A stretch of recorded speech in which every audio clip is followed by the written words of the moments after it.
Hello and a very good morning. You're watching India Votes on Rajya Sabha television with me, Frank Pereira. Before we go into the headlines, of course, it is a big day today. 12 states, 121 seats, and it is going to be the biggest phase of polling. But before we tell you more about this, let's quickly look at the headlines.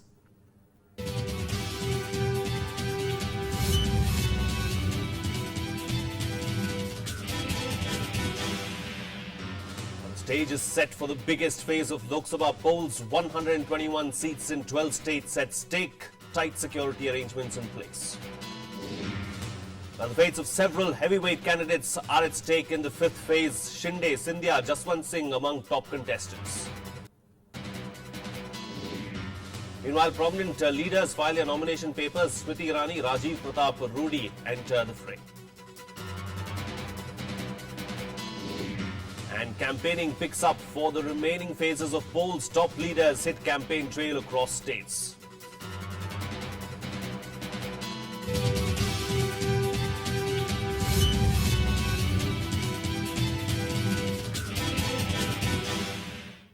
Well, it is indeed a big day today. The fate of several of the bigwigs will be decided by the end of today. Voters have already begun casting their vote. They have gone out and exercised their right to vote. And of course, we have our correspondents standing by across the country as well. They're going to join us over the next 15 minutes or so and give us an update as to what exactly is happening as far as these polls are concerned. Let's not forget 121 seats in the fray today, 12 states, and of course, this is the biggest phase of polling in the ninth phase of elections here in India. Of course, let's go across to our correspondent Kriti, who's standing by in Bhopal, Madhya Pradesh, and get a perspective from her and get to know what's happening there in Bhopal as well. Kriti, of course, 10 seats of Madhya Pradesh go to polls today.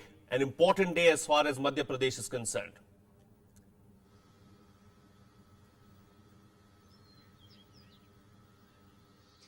Right, Frank. We witnessed a high-octane electioneering during, before elections by all the political parties. And we hope a better show, a better turnout of voters in these elections for the 10 constituencies in the second phase of Madhya Pradesh. Now, if I give you a perspective, Frank, there are 1.67 crore voters for the second phase, and there are about 1.20 lakh polling personnel who've been, who are out getting the polls done. And even the security has been beefed up. There's almost 107 Central Armed Police Forces. There are flying squads. There are STF, Special Task Forces, to meet any exigency. Remember, Frank, there are 142 candidates in Madhya Pradesh for the second phase, and 11 of them are females. And around 60 lakh young voters are there who are out there to vote and participate in this carnival of democracy. All right, yes, do stay with us. Do stay with us on the line, Kriti. I'll come back to you for another opinion later on in the show. But let's bring in our guest at this point in time. Let's welcome Shekhar Iyer, Associate Editor of the Hindustan Times. Very good morning, Shekhar, and welcome to India Votes. Interesting, isn't it? 121 seats in the fray. Madhya Pradesh, talking about Madhya Pradesh and getting a perspective there from our correspondent. 10 seats, not as many as Karnataka or, for that matter, Rajasthan, but important nonetheless. Absolutely, because this is the beginning of the phase where you're going to see what has been debated, talked about, analyzed to detail, the Modi effect. Because from now onwards, you're going to see the Congress and the BJP in the direct fight. Because so far, the four phases has covered about 111 constituencies. Today's polling itself is for 121, as you mentioned. Now, this marks the actual, from now onwards till the ninth phase, you're going to see all those issues that have been talked about, debated in the television studios, now onto the field, and to see how the impact of this, what has been seen as a Modi-centric campaign, and also the way the Congress has tried to revive its war front by, we had the Sonia Gandhi giving her nationwide advertisement, followed by Priyanka out in the field. You have Rahul Gandhi out in the field. This is going to be the real fight. It is indeed going to be the real fight. And let's take a look at what the newspapers are saying this morning, of course, about this really important fight. Before we get a perspective from our other reporters, the Hindustan Times, your paper, 121 seats, 12 states, phase 5 today, biggest round of voting. You have the Pioneer next, which talks about it as well. First decisive battle for the BJP and Congress today. 121 Lok Sabha seats to go to polls, of which Congress has 36 seats and the BJP 40. Let's take a look at the Hindu now. The Hindu going with the headline, of course, big stake for the BJP and Congress in today's poll. Something that Shekhar was talking about just a while ago. The Indian Express here, of course, carrying a whole story about the stats here. Voting today, 12 states, 16.6 crore voters, 121 seats in the fray. Maharashtra, Karnataka, Rajasthan vote in biggest phase. Let's now get a perspective from Jaipur. Of course, our correspondent Pranav Goswami is joining us from Jaipur. Pranav, Jaipur as well, very important day in Jaipur. Last time around, it was the Congress in 2009 which won 20 out of the 25 seats there in Rajasthan, of course. This time around, the BJP is riding on a high. The BJP did extremely well in the assembly elections. They're going to hope that they do well in these Lok Sabha polls as well.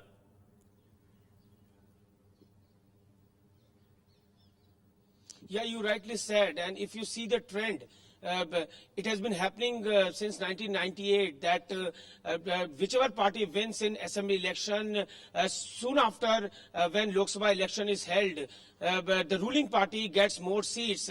And before that, let me tell you, I am standing right in front of a polling station, and people have just started coming out from their house, and they've started reaching in polling station. And in this time also, BJP seems to be in a very strong position in Rajasthan, because as I said, that BJP just got landslide victory in 2013 assembly election. So BJP will be definitely hoping, and they're trying to get more seats from Rajasthan. But as far as Congress is concerned, there are so many big leaders. Their reputation is at stake, like Sachin Pilot, Chandesh Kumari Katoj, CP Joshi, Gija Vyas. There are so many leaders. So Congress will be definitely trying to give their best performance in Lok Sabha election. But we'll have to see that whether Congress is able to cover up the loss. We have with us some voters. Ma'am, I just want to know that what are your expectations from your leaders in this Lok Sabha election? See, I have purely come here to give vote for development. And if a stable government comes, then it will give us development for the coming 5 years. So purely my vote is for development, development of youth, development of the country, development of our city, Jaipur, because we have seen that they have made announcements that Jaipur will be a world city. So I want to see that Jaipur reaches that level, and our politicians work, or whichever What are your issues in this election? For me, actually, because I am in government service and I have been working in bureaucracy for quite some time now, 20 years, if I say the most important thing which a government should address is to integrate the policies together. The policies are there, majority of the policies are good, but they do not merge with each other. They do not converge. So the policies need to be integrated. Further, the economic policy and the social policy should go in tandem together. And there is one more thing which I would just like to add. The government, as of now in this election, we see all the manifestos are missing one crucial point, that is about environment and climate change. Right. So this is a very good sign that in Rajasthan we've been seeing that caste politics plays very vital role. But now people have started realizing that they should vote for development, they should vote for some national issues, and this is a very good sign as far as Rajasthan politics is concerned. Stay with us, Pranav. I'm going to come back to you for another reaction later on in the show. Let me bring in our guest and get a perspective from him as well. Shekhar, there you have it. Seems like Modi's development mantra is working in Rajasthan. At least these two voters have come out and spoken about development. And it looks like there is indeed a BJP wave, if not a Modi wave. But in Rajasthan, of course, there is a BJP wave. Yeah, because they just had the assembly elections about 4 months ago. So therefore, Vasundhara Raje has a head start, and in the sense that she has been campaigning very actively, and in fact they have what is called the Mission 25. Yes, the Mission 25. In fact, the stories have been whether she can manage to get that kind of and of course there are today's fight. We'll see some very interesting contests, particularly in Barmer, where you have the veteran BJP leader who has turned rebel. Jaswant Singh is, and that has become a very prestigious fight, because we saw Modi also going there and campaigning. And this fight between Jaswant and Vasundhara Raje goes back to a long time. And in fact, it's the oldest political rivalry in Rajasthan. So I think this is going to be very interesting. It is indeed going to be interesting, but let's get a perspective now from Uttar Pradesh. Our correspondent Palak joins us. Palak, of course, Uttar Pradesh going to polls in several phases. Today is one of those phases, of course, where I think there are about 10 or 11 seats in Uttar Pradesh. Give us a sense of what's happening there in Uttar Pradesh.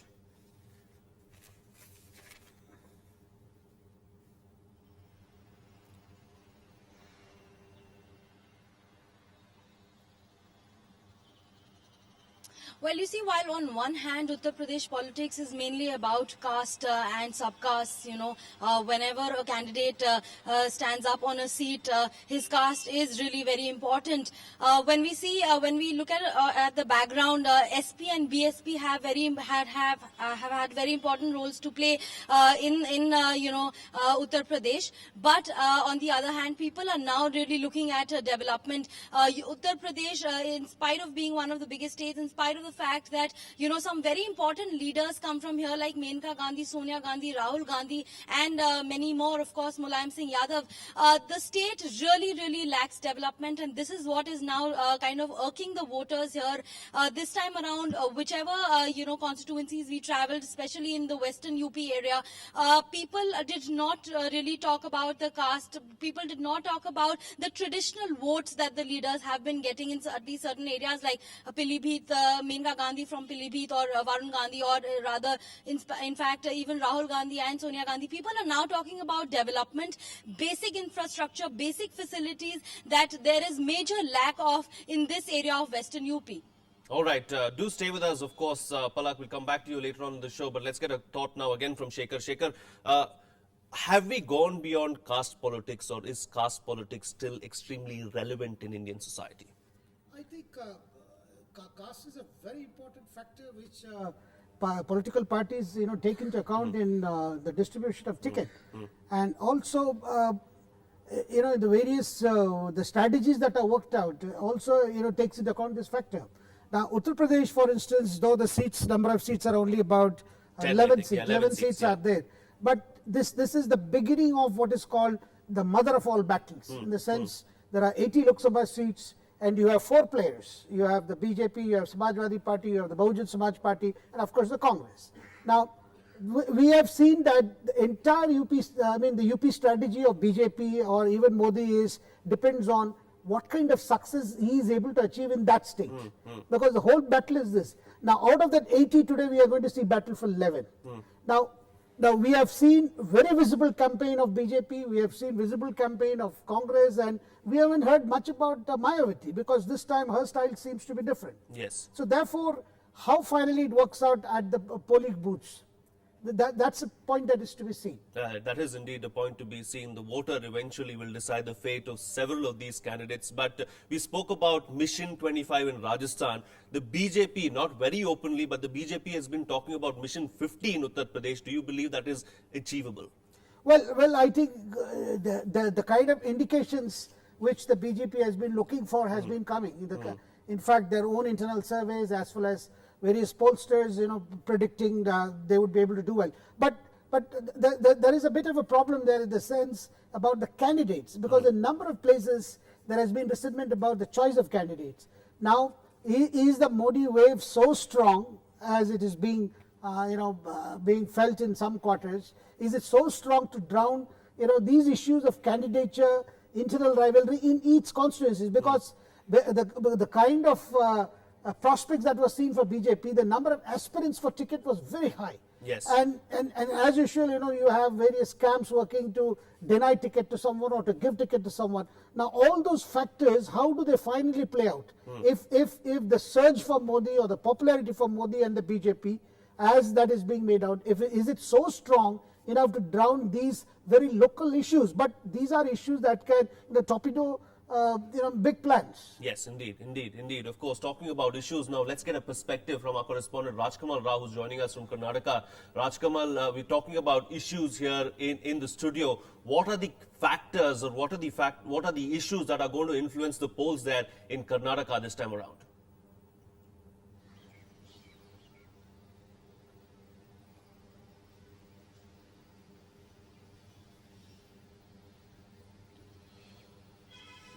Frank, drinking water crisis in 15 districts of Karnataka has been a crucial issue in elections, in the last assembly elections and as well as in Lok Sabha elections this time.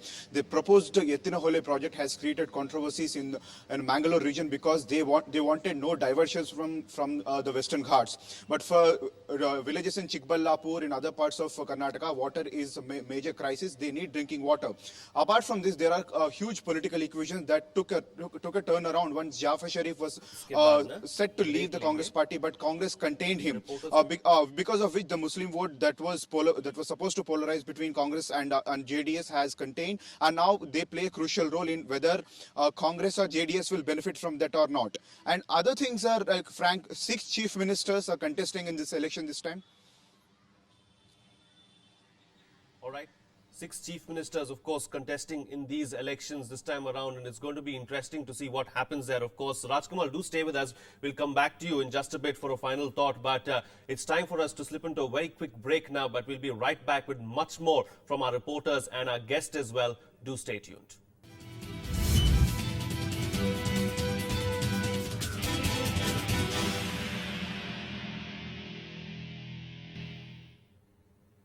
Welcome back. You're watching Rajya Sabha Television. This is India Votes. Of course, before we went into the break, we were talking about Karnataka. 28 seats in Karnataka going to polls today. Voting has begun in all these 28 seats. Of course, in 2009, it was the BJP that won 19 of these 28 seats, and the Congress, of course, was left in single digits. This time around, it remains to be seen what's going to happen, because the Congress did extremely well in the assembly polls and secured a majority on its own. This is another interesting contest on the cards. The BJP has brought back its prodigal son, of course. Yediyurappa has come back within the party. They've tried to strengthen the party in that particular manner because they believed that his party dealt a big blow to them in the assembly polls. What's likely to happen in Karnataka? Well, if the situation in Karnataka has remained unchanged, say from the last assembly elections, then the Congress should do absolutely well.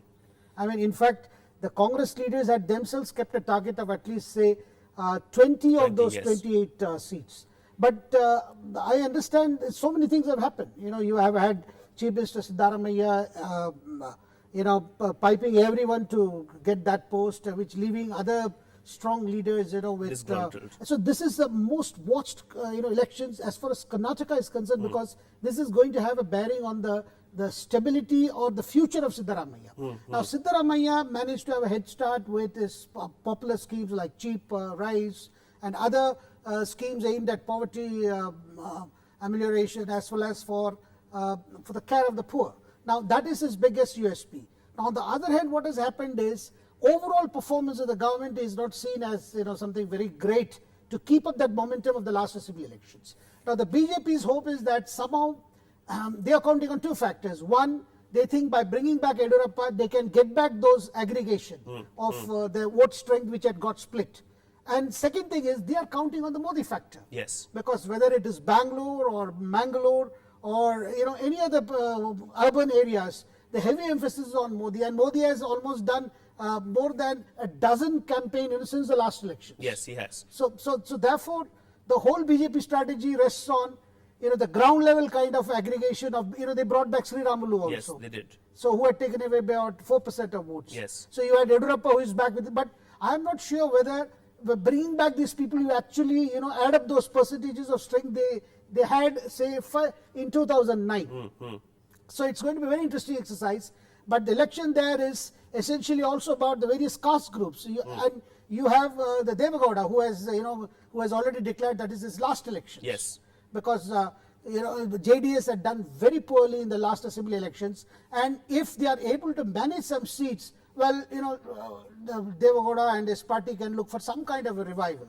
Yeah, some kind of a revival. It looks difficult at the moment, but that's what Devagowda is hoping for, some kind of a revival there in Karnataka. Of course, there are several other key candidates in the fray in today's elections. Of course, it is the 5th phase of polling. Several big names, several heavyweight candidates whose fates will be decided today, and some of the keenly watched contests are scheduled to take place in this phase. Let's take a look at what's likely to happen.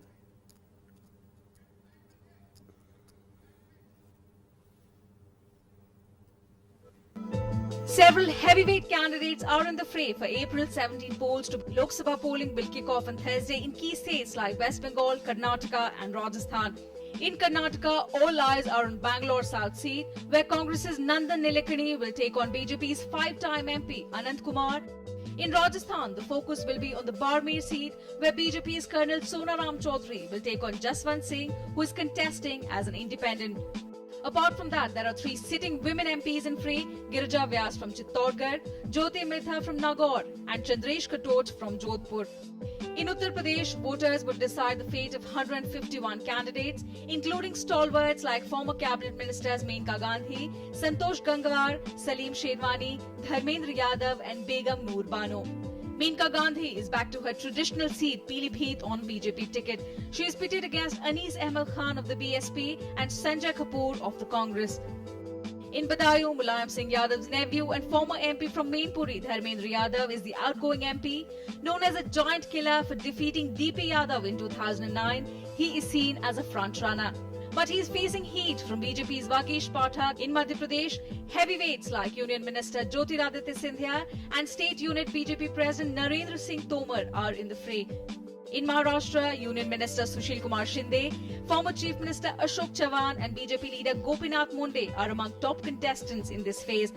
While Shinde is contesting from Sholapur, Chavan is the Congress candidate from his home turf of Nanded. BJP's Gopinath Munde is seeking a second term as MP from Beed. In Bihar, actor-turned-politician Shatrughan Sinha, former Home Secretary R.K. Singh, Lalu Prasad's eldest daughter Meesa Bharti and her two uncles Ram Kripal Yadav and Ranjan Yadav are in the fray. In Jharkhand, prominent candidates are Lok Sabha Deputy Speaker Karya Munda of BJP, Jayant Sinha, son of Yashwant Sinha, and former Union Minister Subodh Kant Sahai of Congress. In Odisha, Congress stalwart and Union Minister Shrikant Jana and former Union Minister Arjun Sethi of BJD are among the heavyweights.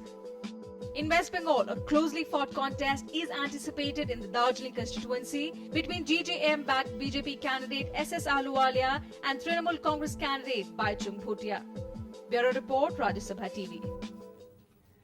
Well, let's now get a quick thought from our correspondent Rajkamal Rao from Karnataka. Rajkamal, we spoke about the key contests, and today's biggest contest will probably be for the seat of Bangalore South constituency, where it is going to be the Aadhar man versus a veteran politician, five-time MP Anant Kumar.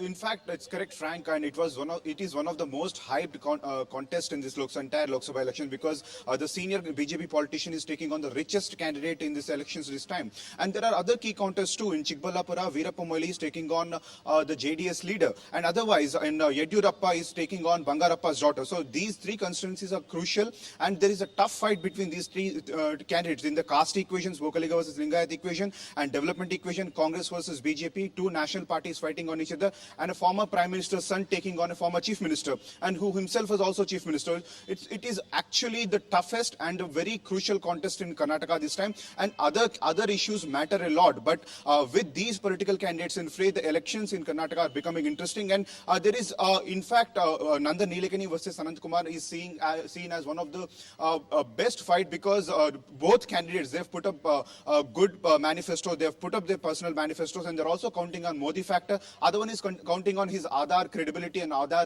his initiation about Aadhar project and his credibility as a successful businessman. So this contest is going to be very interesting, Frank. Well, it is indeed going to be interesting. And Pranav, we spoke about some interesting candidates in interesting contests in Rajasthan as well. Shekhar also brought up Barmer, of course. But what are the key contests that we need to look out for in Rajasthan?